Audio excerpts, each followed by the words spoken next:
Aussi, il y a le divorce sexuel. Esther 4, versets 10 à 11. Lorsque Esther, on lui dit que Aman veut tuer les Juifs et qu'elle devait plaider la cause d'Israël, elle dit ceci, que j'ai fait 30 jours sans voir le roi. 30 jours, elle n'a pas vu le roi. Donc 30 jours sans intimité. Pour Esther, c'était 30 jours, mais d'autres, c'est 2 mois, 3 mois, 6 mois, 7 mois, 1 année. Je connais même d'autres qui font 2 ans. 2 ans. 2 ans. Alors c'est bizarre. On est tout le temps en train de prêcher contre l'impudicité aux célibataires. Tout le temps, ils confessent, pasteur, que je suis tombé, je suis tombé. Mais vous avez le droit de tomber, vous ne tombez pas. C'est bizarre. Quand on était des enfants, on nous interdisait de prendre trop de choses dans le frigo. Mais depuis que j'ai mon propre frigo, vous savez, je ne mange pas trop les choses qui sont dans le frigo. Et beaucoup de gens sont comme ça dans le mariage. Quand il était dans les fiançailles, il brûlait. On lui disait, frère, calme-toi, calme-toi. Quand il était célibataire, il tombait. Frère, arrête, on brille, on te délivre. Maintenant, la femme est là, elle est à toi. Le mari là, il est à toi. Vous faites 1 année, 2 ans. Oh, kolokamate. En français, ça, ce n'est pas l'ensorcellement. Mais c'est vrai. Et maintenant, quand vous n'êtes pas ensemble, qu'est-ce que ça fait? Vous devenez sensible à tomber ailleurs. Parce que ce qui est bizarre dans les couples, vous allez voir, ils sont mariés, ils ont le droit d'être ensemble, mais ils ne sont pas ensemble, mais tu es attiré par une autre femme, attiré par un autre homme. C'est-à-dire que ton libido à toi ne fonctionne que dehors. Face à ta femme, tu es mort. Face à ton mari, tu es morte, mais face à une autre femme, face à un autre homme, tu te réveilles. Ça, c'est une attaque démoniaque. C'est comme les beignets, tu vois. On n'aime pas trop les beignets de la maison, mais les beignets du coin, avec beaucoup de mouches et de poussières. Vous voyez comment on les mange beaucoup. Et c'est rempli de quoi? De typhoïde. C'est pourquoi tu as le typhoïde dans ton mariage.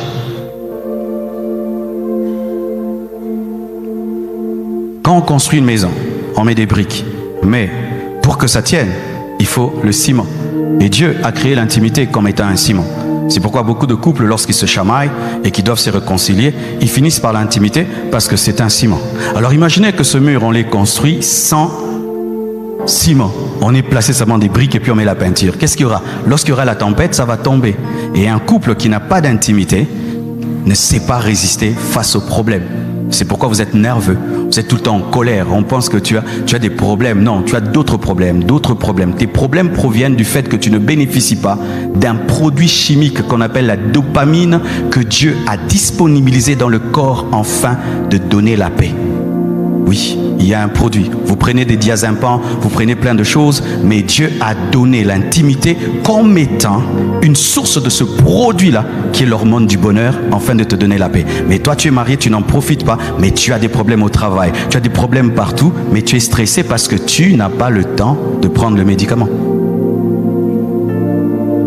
Alléluia. Vous vous chamaillez, la solution que vous avez, tu dors dans le salon. Pourquoi? Vous ne pouvez pas vous chamailler et puis tu dors seulement dans la chambre. Chaque fois que vous chamaillez, tu prends toujours. Aux hommes, on dit SDF, hein? En français. Tu as un esprit d'SDF. Quoi, vraiment, hein? Non, si seulement vous chamaillez, tu sors de la chambre. Toi, tu n'aimes pas les lits.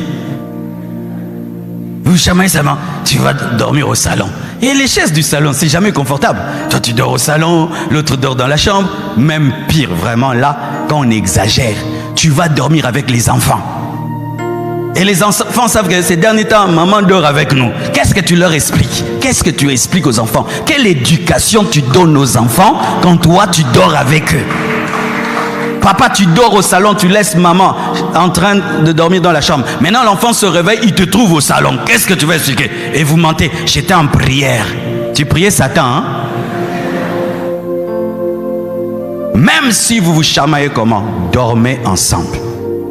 Ça fait ceci. Même si vous vous chamaillez, le matin, vous allez vous saluer. Si ce n'est pas le même jour, dans un jour, dans 2 jours, dans une semaine, un bonjour sortira de celui qui est le plus spirituel et ça va revenir. Et une stratégie, quand vous dormez en colère, quand tu dors, fais comme si tu rêves et puis tu tournes. Et puis,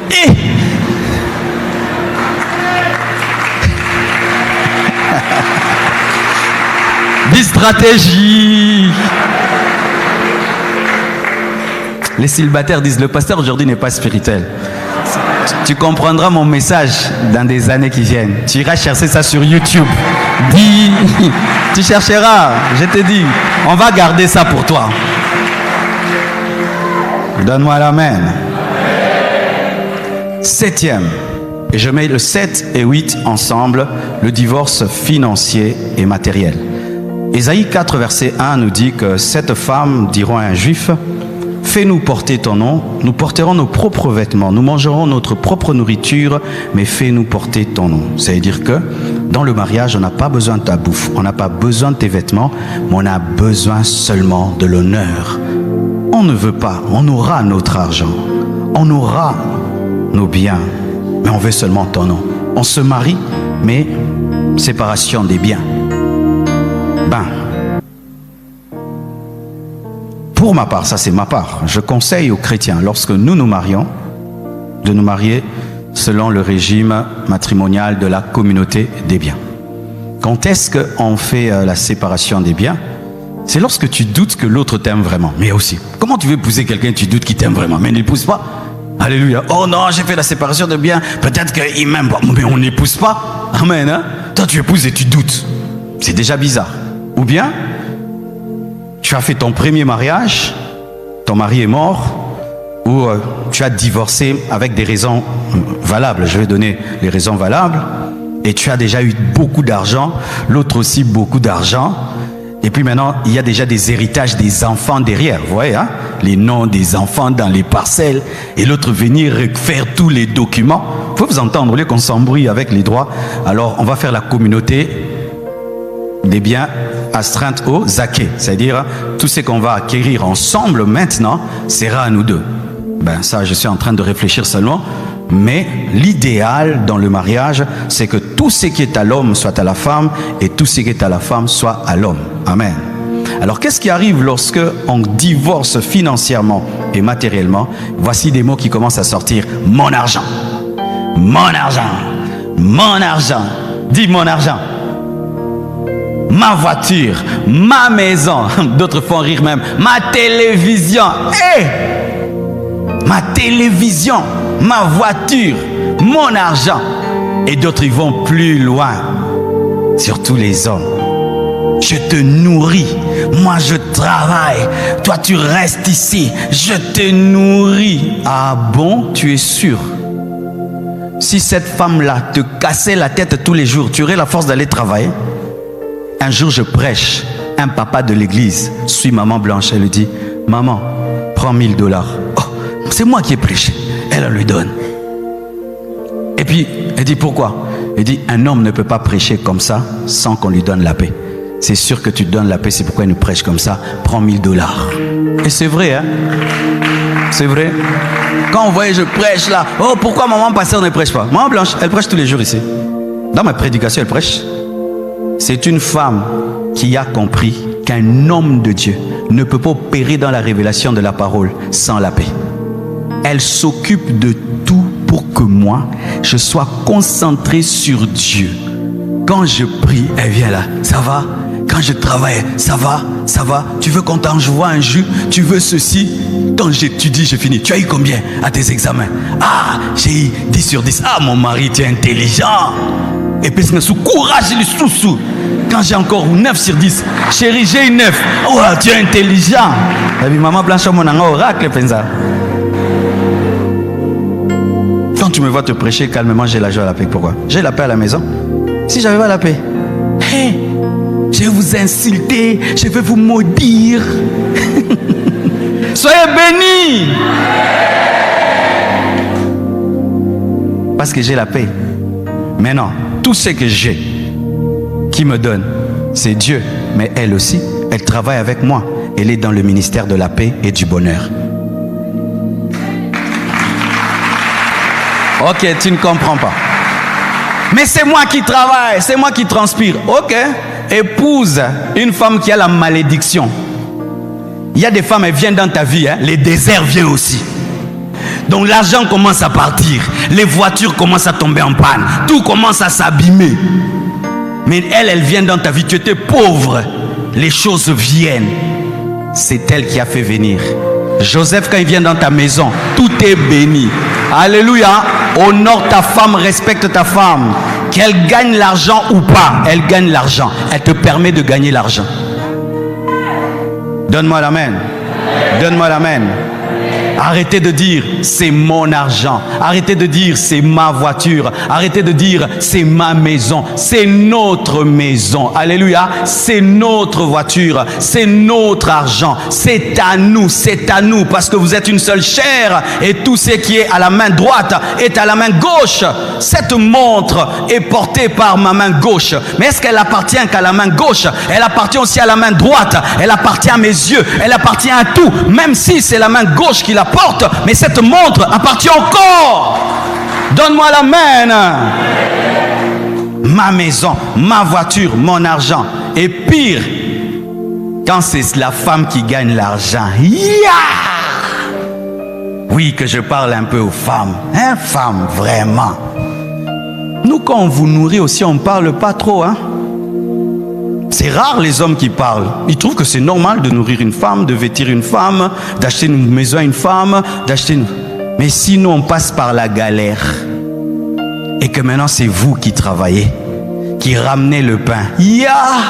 Dans cette maison, je suis devenu l'homme. Je suis fatigué. Quand est-ce que je vais redevenir la femme? Honte à vous, hein. Il suffit que tu aides le mari un tout petit peu, tu vas le chanter partout dans la famille. Il suffit que tu contribues un tout petit peu, ce sera toi qui fais tout. Vous voulez la parité, mais quand c'est vous qui aidez, non. Vous chantez pour les cadeaux, vous chantez. C'est moi qui l'habille. Je connais une femme même qui dit aux gens, hey, ton mari est beau, hein? Ah, c'est moi qui lui achète tous ces pantalons là. Mais oui, mais oui. Je connais une femme, elle achète une belle voiture, son mari l'utilise. Hé, descends de ma voiture. Tu vas avec où? Ma voiture, ma voiture.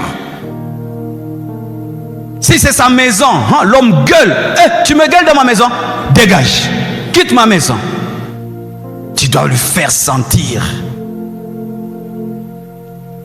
Et quand Dieu le bénit, vengeance. Ah oui, hein, au Congo on dit, Baseka Moubalité. Même à 80 ans, il peut devenir ministre, surtout en RDC. Ah oui, faites très attention. Quand on aime, on donne sans compter. On partage sans compter. On donne avec joie. On arrête de tout calculer. C'est à nous. Et d'ailleurs, même les biens de ce monde, on se chamaille pour ça. Ça va rester. Quand les femmes sont contentes que les hommes meurent, pour que tu restes avec ça. Toi aussi tu vas m'accompagner, non? Tu vas laisser. Quand Marie, ta femme est riche, toi tu veux qu'elle meure pour avoir ça. Toi si tu mourras, tu vas laisser. Nous sommes venus sans rien sur la terre et nous laisserons tout. Et pourquoi on va se chamailler pour des maisons, pour des voitures? Certains même, tu construis une maison, l'autre n'est pas au courant. Tu vas au chantier, mais tu dis je vais au coin, mais tu construis une maison. L'autre ne sait pas que tu as même fini la maison. Tu as mis tes propres locataires. Le mari n'est pas au courant. On arrive au niveau de cachotterie. Sachez ceci, que lorsqu'il n'y a plus de contrôle financier, l'adultère entre facilement. Vous savez, quand un homme devient adultère, ça se montre dans sa gestion. Parce qu'il y a l'argent maintenant qui doit aller de l'autre côté. C'est pourquoi un homme qui est transparent financièrement, il fait que la femme le contrôle. Parce que quand un homme aime, il commence à donner. Tu sens que des 10 000 commencent à sortir, des 3 000. C'est pourquoi la transparence dans la gestion est déjà un signe de fidélité. Souvent, les gens qui mettent le flou dans les finances travaillent l'adultère parce qu'il va offrir des cadeaux, la femme ne saura pas. Homme, est-ce que ta femme connaît ton salaire? Pourquoi tu ne lui montres pas ton salaire? Quand tu étais venu, tu n'avais rien. Tu montrais tes poches vides, non?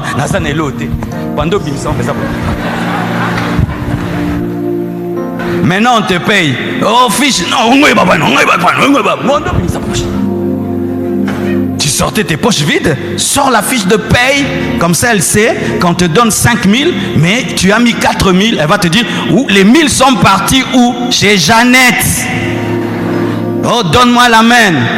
Maman, va chercher la fiche de paye. Je te donne les droits. S'il est fâché, amène-le dans mon bureau qui nous explique pourquoi il cache.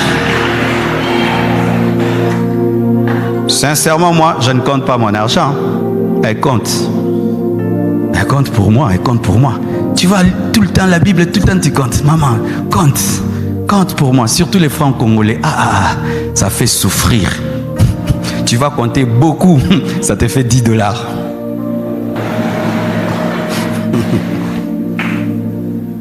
Alléluia.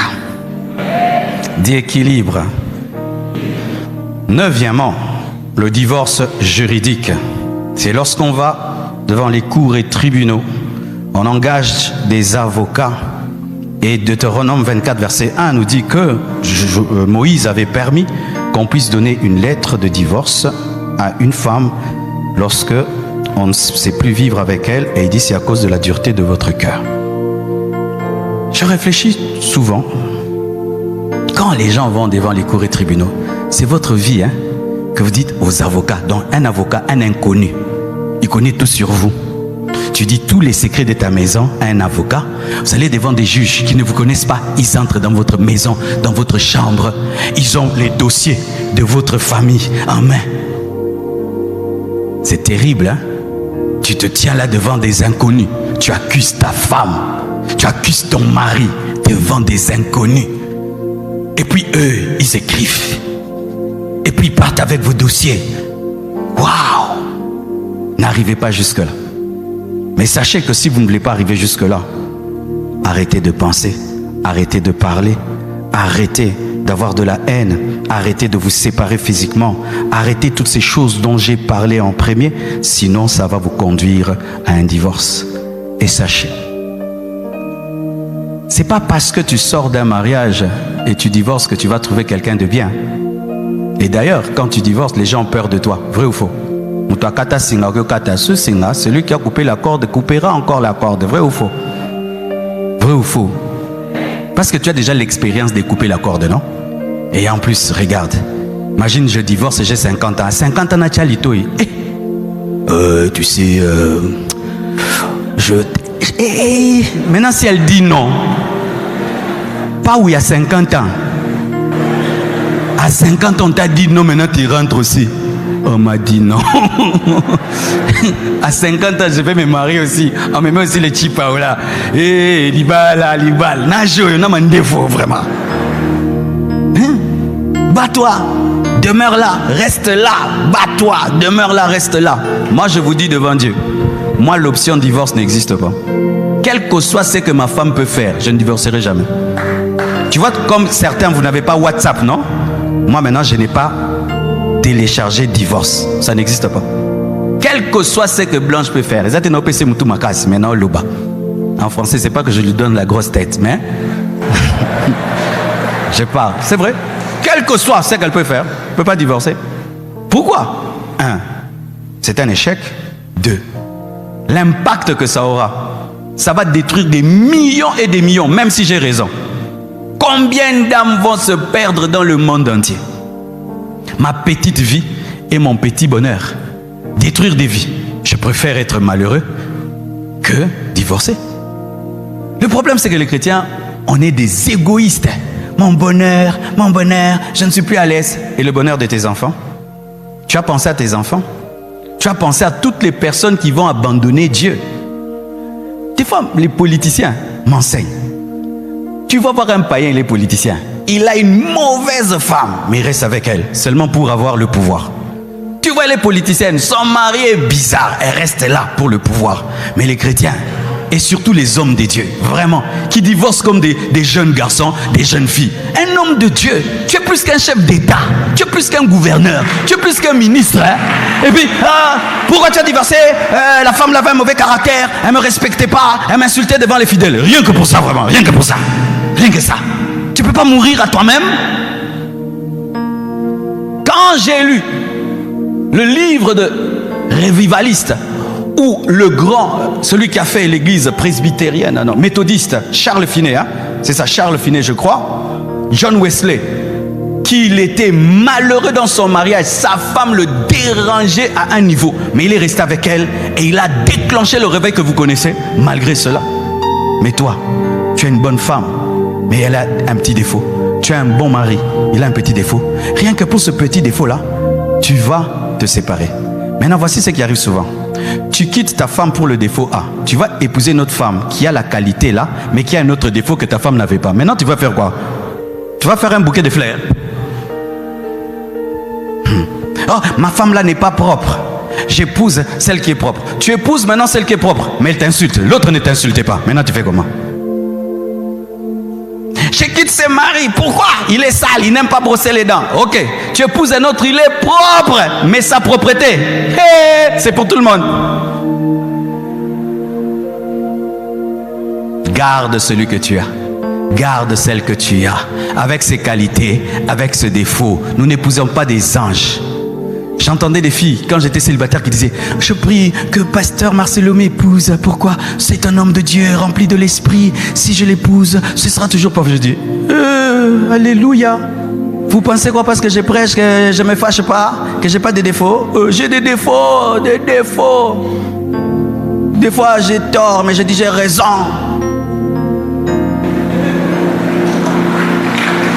Oui, oui, oui. Et puis quand j'ai pris, Dieu me dit, non, tu avais tort. Ah, ok. Des fois, si tu fais passer même 2 jours, tu ne reconnais pas. Ah, vous êtes étonnés, hein? J'habite pas le ciel. Je suis un être humain. Oh, Chandala, bro.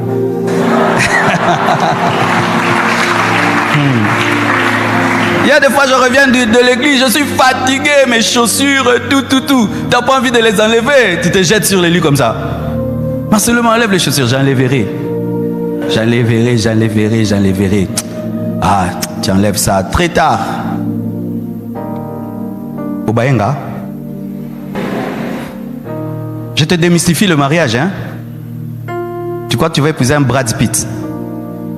Va te poser des questions à la femme de Brad Pitt, s'il est Brad Pitt dans la vraie vie.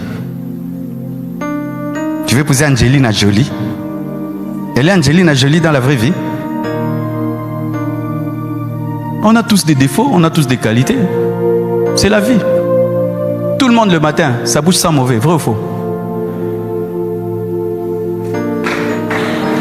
Tout le monde, même la très belle femme, tout le monde. Ça prouve quoi? On a tous des défauts. L'odeur, c'est un défaut. Il faut brosser les dents. Pourquoi? Parce que si tu ne brosses pas les dents, ça dégage. Et tout le monde a ça. Donc tous on a des défauts. Alors quand les jeunes, vous êtes en train de vous marier aujourd'hui, vous regardez Instagram, vous regardez TikTok, et vous pensez que vous aurez des mariages parfaits. C'est pourquoi les jeunes ne font que divorcer, parce que vous pensez que vous entrez dans un film, alors que ce n'est pas un film, c'est la réalité. Et la réalité, des fois, elle est cruelle. C'est pourquoi, chers célibataires, un petit conseil. Avec le make-up qu'il y a aujourd'hui, faites très attention. N'épouse jamais une fille si elle n'a jamais enlevé les mèches. N'épouse jamais une fille si elle n'a jamais enlevé le make-up. Nakobala yote. Longolanang. En français, je ne t'épouse pas. Enlève d'abord. Pourquoi en Liban de l'habité? Oui, elle peut avoir la calvitie. Hein? Vous savez qu'il y a des calvities ici? Un jour maintenant, vous avez le mieux corps, on a vu ça. Ah oui. Un jour tu dis, maman, sans mèche, journée sans mèche. Journée sans mèche. Je veux voir la couleur de tes vrais cheveux, l'état de tes vrais cheveux. Alléluia. Et si il t'aime comme tu es, quand tu ajoutes, ok, mais il doit voir comment tu es. Frère, un jour tu fais sortir la fille là sous la pluie. Et puis le make-up tombe. Wow. Maintenant tu vois les boutons, tu vois les cicatrices. Et si tu vas l'aimer comme ça, ok. Et tu dois la voir sans talon. Parce que le talon corrige la démarche. Tu peux marcher comme ça quand il a des talons. Ah oui, tu dois voir sans talon, sans make-up, sans mèche. Là tu sais.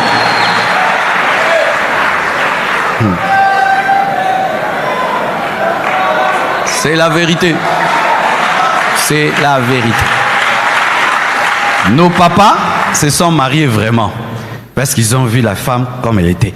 Nos mamans, c'était normal. Maintenant, quand elle va ajouter, waouh. Il ne faut pas que quand tu ajoutes, c'est waouh. Il faut quand tu n'ajoutes pas, c'est waouh. Quand tu ajoutes, c'est ré waouh.